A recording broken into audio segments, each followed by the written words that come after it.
SNAP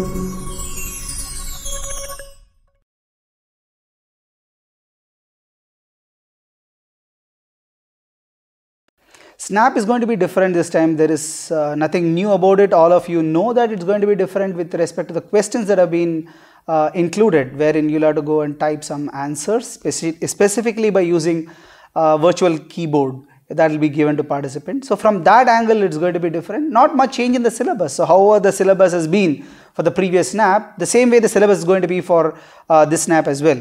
So there's not much of difference in terms of syllabus, but yes, there are some questions that are where you have to type in with a virtual keyboard. That's one big difference that's coming up in this SNAP.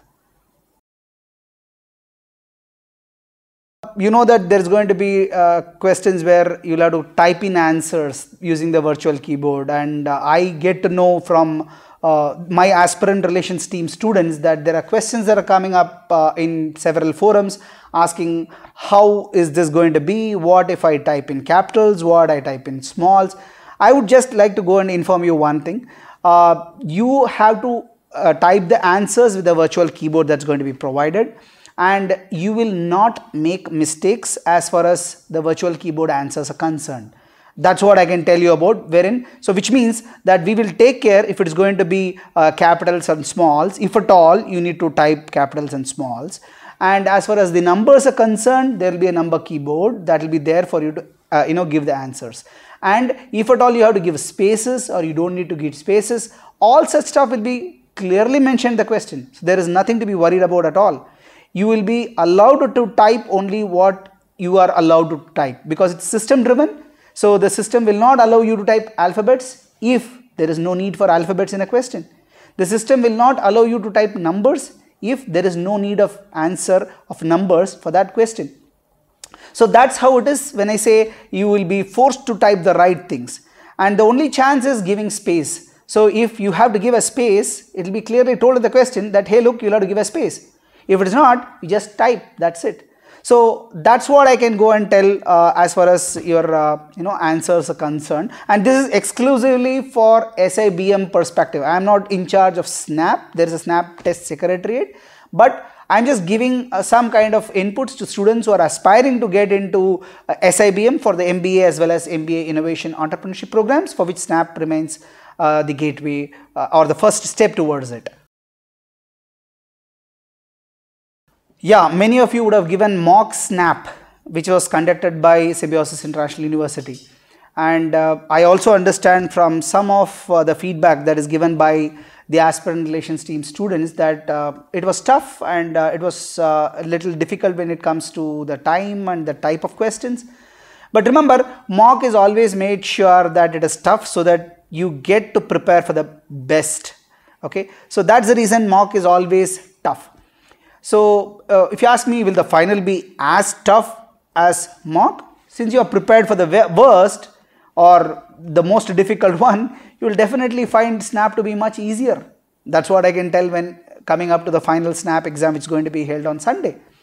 So necessarily it was made so that it was tough, so that you get to look at the worst possible paper that can come in. Should I apply for SIBM Pune's MBA as well as MBA IE program? See, it's always a relative performance. You're not going to have a percentage, right? It's going to be percentile. So remember, if it's going to be easy for you, it's going to be easy for many. If it's going to be tough for you, it's going to be tough for many. So taking that into consideration, I would advise that for sure you can definitely apply, because you will not be allowed to apply post your exam. So you'll have to ensure that you'll have to go and take a call whether you want to apply for it. Are you serious about getting into SIBM Pune or not? So I would strongly suggest that apply for it, ensure you pay for it so that you are there in. And if you're prepared, if you're going to just like that go and give the exam, walking in, then possibly this is not the place, you need not apply for it. But if you have taken a conscious call for an MBA program or an MBA Innovation Entrepreneurship program and you're prepared for it, then I would say you must go and give a try, else you will repent, telling that, hey, it was a good paper, I went ahead and did a good marking, I possibly will get a good score as well, can I apply for it now? No, because we are clear that if you are serious about getting into SIBM, MBA or MBA IE, apply for it. So I would suggest that for sure you should apply so that you don't repent later. You just have a day left. It's going to be on Sunday. Couple of things. Ensure you reach the center well in advance. I mean, a lot of instructions have been given that you'll have to be there on a specific time. So ensure you follow that. And please do not delay or tell that let me take a chance, I'll go, I know the place. Please be there on time. Second, you have been preparing, for sure it's going to be something which you have taken through a lot of tests that you've done, possibly online, many would have conducted, we conducted it. So it's all there. The last one day is not going to make any changes. Relax, ensure that you reach the place on time, ensure that you do a good job by going ahead and seeing the newspaper today, tomorrow, day after, because it's an online exam. So don't be surprised if you got questions coming up which is there, which got published today, tomorrow, day after. So that's the only thing possibly I would say to all aspirants who are aspiring to get into the MBA or the MBA IND program of SIBM Pune.